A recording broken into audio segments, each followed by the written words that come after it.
vais vous jouer un morceau qui s'appelle Éphéméride. Alors, c'est une musique assez contemporaine et on peut le voir. Oui, tu peux. Alors, là, faut que tu l'approches, hein, parce que ça. Ouais, t'es droit, ouais, c'est intéressant. Alors, vous pouvez voir que, voilà, la première chose qu'on peut voir, c'est que il n'y a pas de clé. Et en fait, tous les dièses et les bémols sont en fait marqués sur les notes. Et on peut aussi apercevoir qu'on n'a pas de mesure. Et voilà. Et on a beaucoup de points d'orgue aussi. Et beaucoup de silence.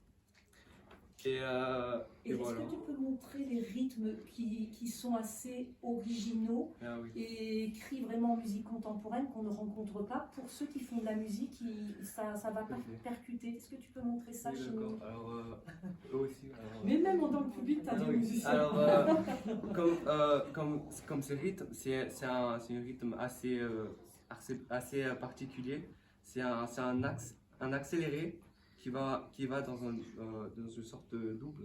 Ça commence à une croche et ça commence à une croche et c'est un accéléré. Et ça aussi c'est une note, enfin pas trop, mais voilà, on peut voir ces rythmes voilà, dans ce morceau. Et même ici, on peut voir l'inverse de ce qu'on a vu avant. Une rythme qui désaccélère ou ralentit, voilà. Et aussi, il y a des croches en plus. Alors voilà, par exemple ici, c'est une croche ajoutée de temps en temps. Alors voilà, il faut bien le jouer. Et est-ce que tu peux raconter l'histoire? Alors oui, l'histoire,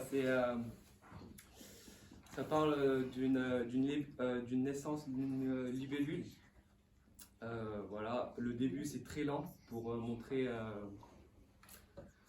sa naissance. La libellule, elle bouge ses ailes un peu. Mais le début est très lent pour montrer que voilà, la libellule elle vient de naître. Et au fur et à mesure, elle commence à s'agiter parce que voilà, la libellule grandit et développe. Et voilà, vers le milieu, on a plein de rythmes assez rapides. Voilà, des doubles et plein de notes qui sont rapides. C'est pour montrer à quel point la libellule est libre et va de partout, de gauche à droite. Et voilà. Et après, dans cette partie, elle commence à se fatiguer, elle commence à mourir. Et voilà, elle ralentit. Et vers la fin, c'est très lent et on n'entend plus rien, enfin presque. Et c'est très piano, puisque voilà, la libellule, elle va mourir et à la fin, voilà, elle meurt. Et, ouais. Bon, c'est pas gai, hein. C'était pas une histoire drôle. Ok. Ouais.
On va continuer. Il y a une trame qui est là. Il y a des difficultés.